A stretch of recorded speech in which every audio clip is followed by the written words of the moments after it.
இந்த காணொலியில் உங்கள்கிட்ட என்ன ஷேர் பண்ண போகிறேன்னா, வலியை வலிக்க விடு அப்படின்னு பார்த்தோம்ல, அதில் எப்படி வலியை வலிக்க விடுறது? எப்போவுமே எல்லாருமே என்ன சொல்கிறாங்கன்னா, ஒரு கேள்வி கேட்குறாங்க, இல்லைன்னா இப்படி வாழணும் அப்படி வாழணுங்க அப்படின்னு சொல்கிறாங்க. ஆனால் எப்படி வாழணும்னு சொல்ல மாட்டேங்கிறாங்க. எனக்கு எப்படி வாழணும்னு யாராவது சொல்ல மாட்டாங்களான்னு தோணுச்சு. அதனால் நான் எப்படி வாழணும்னு தெரிஞ்சதை நான் உங்ககிட்ட ஷேர் பண்ணுறேன். இது என்னோடய லைஃப்பில் எனக்கு தெரிஞ்ச எக்ஸாம்பிள்ஸ் தான். நீங்கள் உங்கள் லைஃப்பில் உங்களோட எக்ஸாம்பிள்ஸை நீங்கள் முயற்சி பண்ணி பார்த்துக்கணும். இதே மாதிரி இருக்கும், இல்லை இதே மாதிரி இல்லை அப்படின்னு நினச்சிக்காம உங்கள் வழியை நீங்கள் பார்த்து இதுலேருந்து உங்களுக்கு வர முடிஞ்சதுக்கு இது உதவி பண்ணதுன்னா இதை நீங்கள் எடுத்துக்கலாம். சரிங்களா? இப்போது ஒரு எக்ஸாம்பிள் சொல்கிறேனே. ஒரு குழந்த இருக்குது. அதுக்கிட்ட போய் இந்த மாதிரி காய்கறியெல்லாம் சாப்பிடக்கூடாது, அப்படியே சாப்பிடும்போது எடுத்து வைக்கக்கூடாது, இந்த பிளேட்டில் எல்லாம் சிந்துற, இந்த மாதிரி டவல் போட்டு சாப்பிட்ணும் அப்படின்னு சொல்லுன்னு வச்சுக்கோங்களேன். அந்த குழந்த உடனே பயந்துக்கிட்டு, சரி ஐயோ அப்படின்னு சொல்லிட்டு அப்படியே பயந்து அது மாதிரி டென்ஷனாக, ஏன் இப்படி சொல்லிட்டாங்களே அப்படின்னு எல்லோரும் முன்னாடி ஒரு மாதிரி கில்ட்டினஸ்ஸாக ஃபீல் பண்ணி அப்படி ஆகுதுன்னு வச்சுக்கோங்க. இது ஒரு குழந்த. இதே இன்னொரு குழந்தைகிட்ட, இதே மாதிரி ஒரு குழந்தைகிட்ட, ஏன் சிந்தி சாப்பிட்ற, இந்த மாதிரி வெஜிடபிள்ஸ்லாம் தனியாக ஒதுக்கக்கூடாது, குயிக்காக சாப்பிடு அப்படின்னு சொல்கிறோன்னு வச்சுக்கோங்க. எங்கள் வீட்டில் எப்படி சிந்தாமல் சாப்பிடணும்னு சொல்லி கொடுத்துருக்காங்க. அதனால் எனக்கு டவல் தேவையில்லை, அதனால் நான் சிந்தாமே சாப்பிடுவேன் மேம் அப்படின்னு ஒரு பிள்ளை ஒரு மிஸ்கிட்ட சொல்லுதுன்னு வச்சுக்கோங்க. இந்த பிள்ளைக்கு இருக்க தைரியம் அந்த பிள்ளைக்கு ஏன் இல்லை? அப்போது இதுவும் குழந்தை தான், அதுவும் குழந்தை தான். சேம் டைமில் ஒரு கொஷின் கேட்டோம், 2 பேரும் ஆன்சர் வேறு மாதிரி சொல்கிறாங்க. அது எப்படி? அப்போது இந்த குழந்தையோட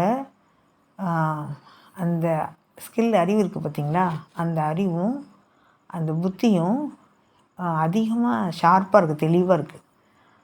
இது அந்த முதல் குழந்தைக்கு கொஞ்சம் கம்மியாக இருக்குது.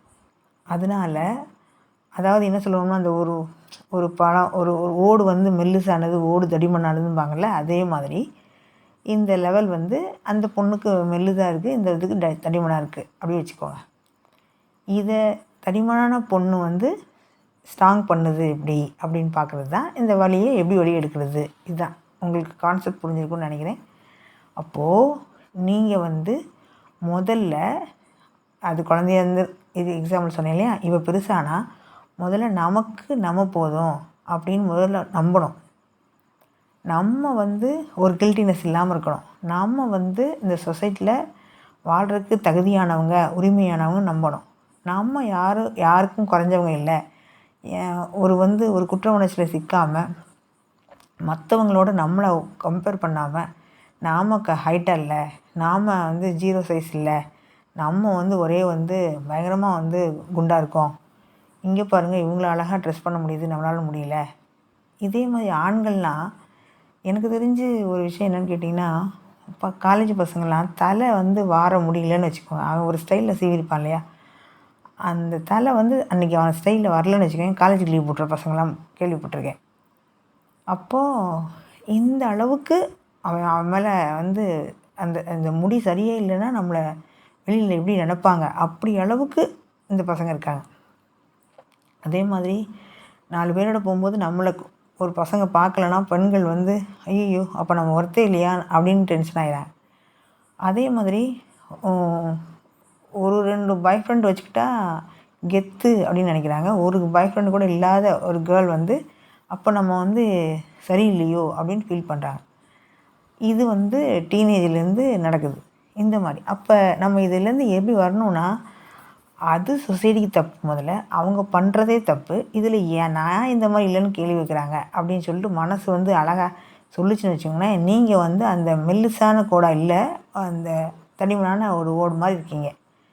யார் எப்படியோ போனான்னா நான் ஹாப்பியாக இருக்கேன், அது அவங்களுக்கு பிடிச்சிருக்கு, அவங்க செய்கிறாங்க. நான் ஏன் அந்த மாதிரி ஏங்கணும், நான் ஏன் அந்த மாதிரி இருக்கணும்னு நினைக்கணும், அது எனக்கு பிடிக்கல அதனால் விளையிறேன் அப்படின்னு சொல்லிட்டு ஒரு கான்ஃபிடென்ட் லெவலை நம்ம வச்சுக்கணும்.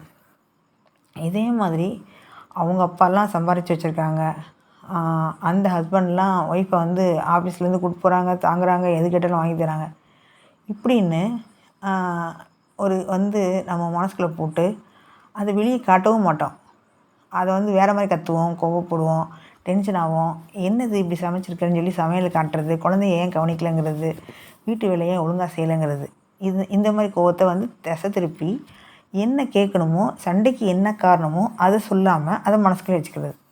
அப்போ இந்த வலி வலிச்சுக்கிட்டே தானே இருக்கும்.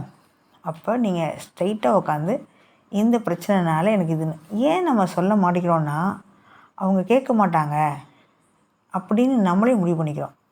நிறைய பேர் பார்த்தீங்களா, அவள் எத்தனை தடவை சொன்னாலும் கேட்க மாட்டாங்க, அவர் எத்தனை தடவை சொன்னாலும் அப்படி தாங்க இருப்பாங்க அப்படின்னு சொல்லிடுவோம். இந்த ஒரு படத்தில், அது விஜய் படம் தான், நீங்கள் அவங்களுக்கு சொன்னீங்களா அப்படின்னு கேட்டோன்னே, சொன்னேன் கேட்கல அப்படின்னு சொல்லுவான். அப்போ ஒரு மாடு போகுதுன்னு வச்சுக்கோங்களேன், அந்த மாடை போய் ஏய் மாடு கொஞ்சம் தள்ளிக்கோ அப்படின்னு சொன்னால் கேட்குமா? இல்லை. அதை ஒரு தட்டு தட்டி ஹேய் போ அந்த பக்கம்னு சொன்னால் கேட்கும். அப்போ சொல்கிற விதத்தில் சொன்னால் கேட்கணும் அப்படின்னு சொல்லுவான்ல, அந்த பாப்பா கூட ஓகே பேபின்னு சொல்லுவோம்ல, சரி பேபின்ட்டு. அதே மாதிரி தான் நம்ம ஒரு விஷயத்தை புரிய வைக்கிறேன்னு சொன்னால் அதை திரும்ப திரும்ப சொல்லி புரிய வைக்கிறது இல்லை. அவங்களுக்கு எப்படி புரிய வைக்கணுமோ அந்த மாதிரி வைக்கிறது. இங்கே நான் ஒரு தடவை சொல்கிறேன், 10 தடவை சொல்கிறேன், செய்ய மாட்டேங்கிறாங்கன்னா, நீங்கள் ஒரு தடவை சொன்னதே 10 தடவை சொல்கிறது இல்லை. ஒரு தடவை சொல்லும்போது புரியலனா 2வது தடவை வேறு மாதிரி மாற்றி சொல்லணும், 3வது மாதிரி மாற்றி சொல்லணும். இதில் 10 தடவையில் நீங்கள் டைமென்ஷனை கூட்டிகிட்டே போய், சவுண்டை கூட்டிகிட்டே போய், உங்கள் வார்த்தைகளை தனிமையாக்குறதுனாலையோ, கோபத்தை அதிகப்படுத்துறதுனாலையோ இது மாற்றி ஒரே விஷயத்தை திரும்ப திரும்ப சொல்கிறது இல்லை. சொல்கிறதுன்னா அவங்களுக்கு புரிகிற மாதிரி உங்களோட இடத்துலேருந்து மாற்றி வேற ஒரு கோணத்தில் சொல்கிறது தான் இது. ஆனால் இங்கே மக்கள் யாருமே அப்படி புரிஞ்சுக்கிறதே இல்லை. நான் எத்தனை தடவை சொல்கிறேன் தெரியுமா, எத்தனை தடவை சொல்கிறேன் கேட்க மாட்டேங்கிறாங்க, எத்தனை தடவை சொல்கிறேன் தெரியுமா. நீங்கள் எத்தனை தடவை சொன்னாலும் கேட்க மாட்டாங்க. ஏன்னா அவங்க ஒரு தடவை சொன்னதே புரியல, அது புரியலைங்கிறது உங்களுக்கு புரியலை. அதுதான் பிரச்சனை. மாற்றணும். ஒரு ஒரு ஒரு பெண் எப்படி உடை உடுத்தணும் அப்படிங்கிறத தாண்டி இங்கே பெண்கள் ஜீன்ஸு இந்த மாதிரி சம்திங் அந்த எல்லாமே போடுறாங்க, சுதந்திரம் இருக்குது. ஆனால் அது அந்த அந்த உடல் அமைப்பு இல்லாதவங்க, அந்த உடை வாங்க முடியாதவங்க இவங்கள பார்த்து அவங்க தான் பெஸ்ட்டு, அவங்க தான் ஒர்த்து, நம்ம ஒர்த்து இல்லை அப்படின்னு சொல்லி இவங்களுக்குள்ளே கில்டினஸை உருவாக்கிடுவாங்க. சேம் டைமில் எனக்கு இதெல்லாம் பிடிக்காதுப்பா, நான் கான்ஃபிடென்ட் தெரியுமா, ஆசை உள்ளுக்குள்ளே அவ்வளோ இருக்கும். ஆனால் அந்த ஆசையை அவங்க மறைச்சிட்டு எனக்கு இது பிடிக்காது, பெண்கள்லாம் இப்படி தான் இருக்கணும், இப்படி போட்டு பண்ணால் என்ன சொசைட்டி கெட்டு தானே போகும், பசங்களை சொல்கிறாங்க அப்படின்னு சொல்லுவாங்க. ஆனால் இவங்களுக்குள்ள ஆசை எல்லாமே இருக்கும், வாய்ப்பு இல்லாமல் இருக்கும். அதனால அந்த வழியை அவங்க சரி பண்ணியிருக்கவே மாட்டாங்க. ஸோ இது ஒரு விதமான வழியை கடைசி வரைக்கும் லைஃப்பில் தூக்கிட்டே அலைவாங்க. இந்த ஒரு கேட்டகரி பீப்புள் இருக்காங்க. பசங்க இருக்காங்க. பசங்க என்ன தெரியுமா, ஒரு 30 வயசு பையன் கல்யாணம் ஆகலை ஐயோ எனக்கு பொண்ணு கிடைக்கலன்னு சொல்லி பசங்கள்லாம் ஃபீல் பண்ணுவாங்க. எந்த பொண்ணையும் கிடைக்காதான்னு ஏங்குவாங்க. அப்போ என்னென்னா அவங்களுக்குள்ள ஒரு வலி எப்படி இருக்குன்னா, அந்த 25 வயசு ஆரம்பிக்கிற வலி 30 வயசு வரைக்கும் சுமந்துட்டே அலைவாங்க. நம்ம ஒருத்தர் இல்லையோ, நம்ம இந்த வேலை பத்துறது, நம்ம செட்டில் ஆக பத்தாதோ, நம்மளால் குடும்பம் பண்ண முடியாதோ, இப்படின்னு ஒரு கில்டினஸ்லேயே இருப்பாங்க. அது என்ன தேவை, என்ன மாதிரி புரிதல் அப்படின்லாம் கிடையாது. ஏன்னா செட்டில் ஆகிட்டு தான் கல்யாணம் பண்ணால் 45 வயசுக்கு அப்புறம் கூட கல்யாணம் பண்ண முடியாது. அப்போது எவ்வளோ இருக்குது நமக்கு இதுக்குள்ளே பார்க்கணும் அப்படின்னு ஒரு தெளிவு, ஒரு பவுண்டரி செட் பண்ண தெரியல.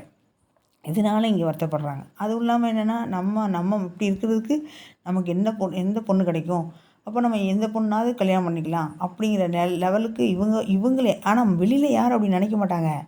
அது ஒழுக்கமான பையன், நல்ல பையன், சூப்பரான பையன், எவ்வளோ தங்கமான பையன்னு சொல்லுவாங்க. ஆனால் இவனா நினச்சிப்பான், நம்ம செட்டில் ஆகிறதுனால இந்த உலகத்தில் வாழ முடியாதோ, நம்ம இப்படி இருக்கிறதுனால நமக்கு இப்படி செட் ஆகாதோ அப்படின்னு சொல்லி மற்றவங்கள பார்த்து கம்பேர் பண்ணி இவங்களை வலியை உருவாக்கிறாங்க. ஸோ வலி மற்றவங்க உருவாக்குறத விட நாமளே உருவாக்கிக்கிறது. 2வது என்னென்னா, வலி இருக்குங்கிறதே நம்பாமல், சொல்லாமல் அப்படியே நம்ம தைரியமாக கான்ஃபிடண்ட்டாக நடிக்கிறது. வெளியில் பெரிய தைரியசாலியமாக நடிக்கிறது. ஆனால் உள்ளுக்குள்ளே அப்படியே நூலாக போய் அப்படியே ஆகுறது. ஸோ இந்த வலியை மறக்க முடியாமல் அந்த கோபத்தை வேறு வகையில் காட்டி அந்த சுற்றி உள்ளவங்களையும் டென்ஷன் ஆக்குறது, இவங்களும் டென்ஷன் ஆக்கிறது. ஸோ இந்த ஒரு டைப் ஆஃப் வலியையும் நம்ம தான் கன்சிடர் பண்ணி நாம் தான் வெளியில் எடுக்கணும். அப்போது இந்த மாதிரி குழந்தை பருவத்திலேருந்து டீனேஜ்லேருந்து பெரியவங்களை வரைக்கும், பெரியவங்களை எடுத்துட்டிங்கன்னா கேட்கவே வேண்டாம். பெரியவங்க என்னென்னா ஒரு 35 வயசில் தான் என்ன பிடிக்கும் அவங்க வாழ்க்கைக்கே வந்திருப்பாங்க. அப்போ அவங்க கண்டிப்பாக மாறணும்.